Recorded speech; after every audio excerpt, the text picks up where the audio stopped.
สวัสดีครับแม่พ่อนครับสวัสดีครับสวัสดีครับสวัสดีค่ะโอ้เดี๋ยวคุณย่ายเขาข้างนอกว่านเนี่ยของคุณย่ายมื้อนี้จ้ะว่านเขายังว่านเนี่ยกันมันเกือบแตก3-4ตัวฮะเขา เขาหลายอย่างปกว่า ติ ได้907 2จ้ะฮานอยวีพี่กับปัง72อีกโอ้โหปังคักเจ้าที่เขาถึงก็อันกระชาดซี กะทิก็กระชาติเนาะจ้ะแต่ของคุณย่ายปังแห้งค่ะ คือว่าคุณย่ายให้เรียกระหวังเขาเท่า3 กับ 2ติ แมนเพิ่นบอกว่าก็เลยว่าก็แล้วแต่เรียกมาโหลดเพิ่นเลยว่าเอา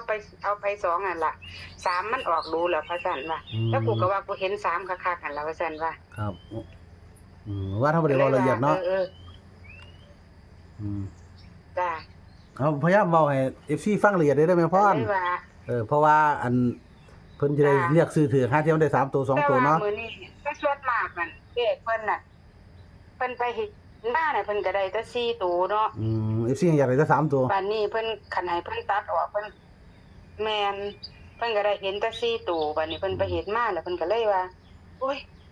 มันก็ได้แต่4ตัวเนาะก็จักสิเฮ็ดจังได๋ว่าซั่นก็บ่ให้ยายเรียกก็ได้เฮาเขียน4ให้ยายเรียกให้เฮาก็ได้ว่าจะเอา3ตัวตัวใดเฮาก็เว้าสู่พี่น้องฟัง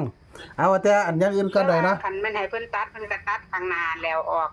เฮาก็ให้ฮู้กันว่าตัดข้างหน้าออกแล้วตัดแล้วก็สิตัดข้างหน้าออกเพิ่นว่าเอาเดี๋ยวเว้าเรื่องอันนั้นก่อนเรื่องอัน FC ฝากน้ำกินน้ำใจมาก่อนเดี๋ยวเพิ่นสิว่าหมอรวยฝากคะแนนไว้เดี๋ยวเพิ่นสิว่าหมอรวยบ่ได้มาฝากบ่สิว่าเด้โอ้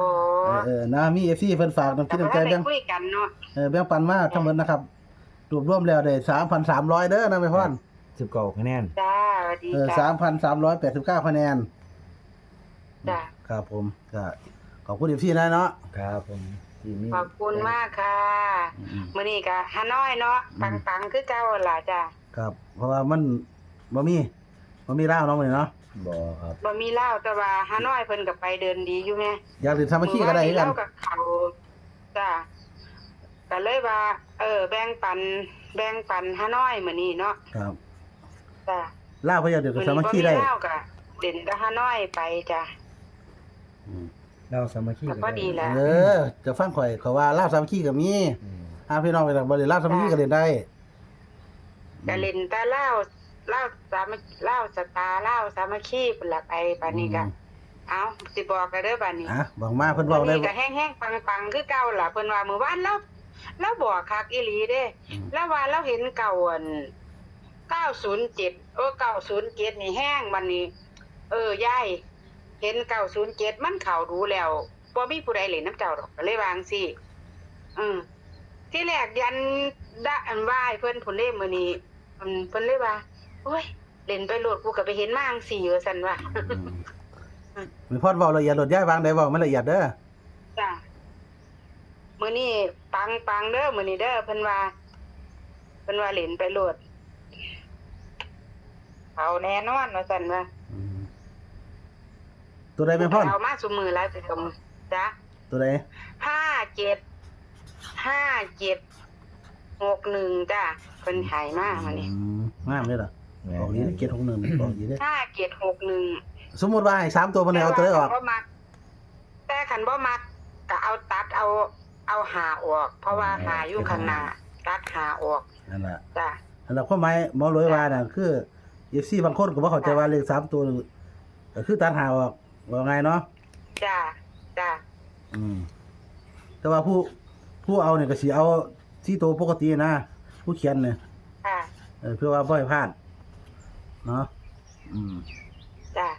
แต่ว่าผู้ใดบ่มักแต่มื้อนี้เพิ่นก็ว่าปังแน่นอนเล่นไปเลยว่าซั่น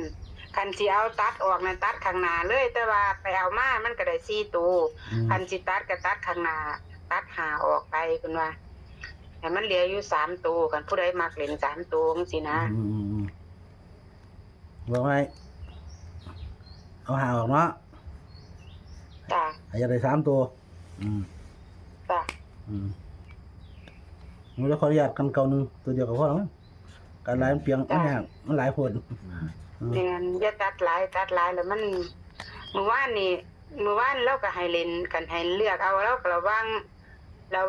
อันเนี่ยเพราะว่าเก้ากับอัน6นี่เรามัก907เรามักกัน เอาไปพ่อน แต่ว่าก็เลยว่าเอาไปเมิดโหลดย้ายเห็นเนาะ มื้อนี้เพิ่นได้เน้นตัวใดมื้อนี้เพิ่นบอกเน้นบ่ มื้อนี้เน้น16 อืม จ้ะ ไปสั่นเนาะ เน้น16จ้ะ ครับ นะครับก็ตามนี้เด้อนะครับสำหรับแนวทางคุณยายนำมื้อนี้ให้มานะครับ ถ้าเบิ้ลถ้ามักเบิ้ลก็เล่นเบิ้ลไป66เลยเพิ่นว่า อืม มันก็สิมีอยู่น้อยหนึงอยู่ ครับผม เพิ่นว่าอยู่ดอกจ้ะ เดี๋ยวโชว์ของ6กันเนาะ ครับ เบิ้ลเนาะ จ้ะจ้ะ ครับนะตัวเบิ้ลคือของ6เด้อนะครับคุณยายให้มา5761นะครับจ้ะ เอาให้นะครับ5761ส่วนเลขให้มาก็57 7661 5171 56นะครับตัดทั้งเบิดทั้ง4ตัวเด้แต่ว่าพี่น้องมัก3ตัวเอา761พอ แม่นครับ นะครับ ส่วนเลขกันก็คือ9166เลขเบิ้ลนะครับ ประมาณนี้ ครับ แม่นบ่ แม่นครับ จ้ะ ถูกต้องหมดเนาะแม่พ่อเนาะ จ้ะ ครับก็ตามนี้เด้อเนาะอย่างนี้ปังๆนะครับผู้ใดมักนำยาย หมู่บ้านนี่ไปเฮ็ดบุญโอ้ยอนุโมทนาบุญนำเด้อหมู่บ้านนี่ ค จ้ะ รับครับ อัน โอ้ ไปจักไปกลับบ่ฮู้ว่าไปเฮ็ดบุญก็บ่รับโทรศัพท์แน่ก็สิได้อนุโมทนาบุญนำแน่เนาะ ขี่รถ ขับรถเบิ่นมื้อว่าทั้งฝนตกโอ้ยยากคักกว่าน่ะ เมื่อวานข่อยก็ไปวัดปู่ก็ไปเฮ็ดสังฆทานให้คุณยายแล้วว่าแล้วมื้อแท้งก็เลยไปเฮ็ดสังฆทาน เพิ่นได้เพิ่นว่าได้ไป ก็บ่ได้เฮ็ดชุดแท้งฟังก็บ่เงินบ่หลาย เพิ่นว่าเพิ่นได้ไปล่ะเพิ่นว่าฟังบ่ โอ้ยก็มีแห้งขึ้นมาจักหน่อยแต่ว่า โอ้ กูอยากกินนั่นไอ้นี่แหมว่า อีหยั ซั่ ง น อีหยังอีหยังว่ามาโลด กินผลไม้คือบ่เอาผลไม้ไปกูแน่ว่าซั่นว่า โอ้ได้ได้ ก็ ได้ เลยว่ากูอยากกินสับปะรดอันโอ้ยเนาะเดี๋ยวบรรลุยังกินบ่ฮู้ อืม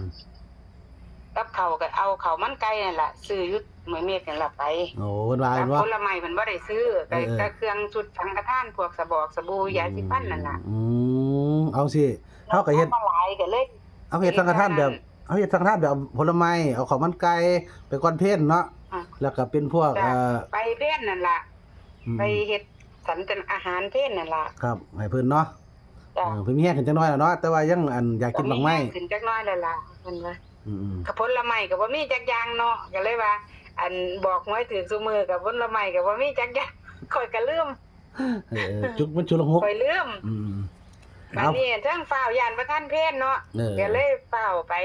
เอาจกเข้ามันมานี่ ก็เลยว่าโอ้ยกับสู้ก็เลยเนาะก็จะมันเป็นหายผลไม้ก็บ่มีให้กูน้ำกลนแน่ว่าซั่นนะ กูก็อยาก บอกหวยถืออยู่กับบ่ให้จักหน้อยแน่ว่าซั่น กูก็อยากหวานข้าวเด้อว่าเจ้ กินนะเนี่ยเป็นโล2โลก็ให้ว่าซั่น เออ หมู่บ้านเนื้อโลครึ่งพุ่นนี่ อืม บ่ได้คิดอีหยังเพิ่น แล้วก็ ขอนะ เนี่ยรับ แม่น นะครับ ไปต้องได้ฟังแม่งเฮ้ย จมอ่ะ มื้อนี้ก็สิได้หายเจ้าที่อีกเด้นี่หมอรวย เออ เจ้าเขา เขาบ่ เพิ่นเขาอีหยังค่ะ ซี บอก ซี บอกเพิ่นเนี่ยให้เน้นเล่าต้องหลายๆให้5น้อยให้น้อยเด้ว่าสิบอกเพิ่น แล้วก็เพิ่นถือควันเพิ่นถือเหล้านั่นโอ้เพิ่นถือคันอันนั่นล่ะมันถึงถือ2ตัว บ่อยากให้เน้นเล่า ก็เลยได้เอาไปให้แล้ว อยากให้เน้นเล่าเขาจะน้อยแน่ให้5น้อยมันก็บ่ค่อยเป็นเงินเพิ่นสิว่าเอานั่นเอานี่หลายๆเขาก็ให้บ่ไหวนะเพราะว่ามันน้อยมันได้น้อย จังว่าสั่งเอาดีๆยังว่าโอ้ยเนาะ เข้าใจเพิ่น เดี๋ ดี ยว ดอก มานั่งเว้ากับคุณตุ้ยอยู่หมู่บ้านนี่โอ้ยเพิ่นเจ้าที่เฮาสิเซาไปเอาบ่คือคือสั่งกักแต่หั่นดอก มันก็บ่ถ้าต้องเข้าใจกับเพิ่นนำเด้ว่าให้เฮาได้น้อยเพิ่นก็ต้องกินน้อยบ่แม่นเพิ่นสั่งเอาเฮาต้องบอกเพิ่น เพิ่นว่าเพิ่นถือเหล้าสั่งเอาเนื้อโลครึ่งเนี่ยหมู่บ้านนี่ เอาบ่เป็นดอกเดี๋ยว เอาไปจนว่าข่อย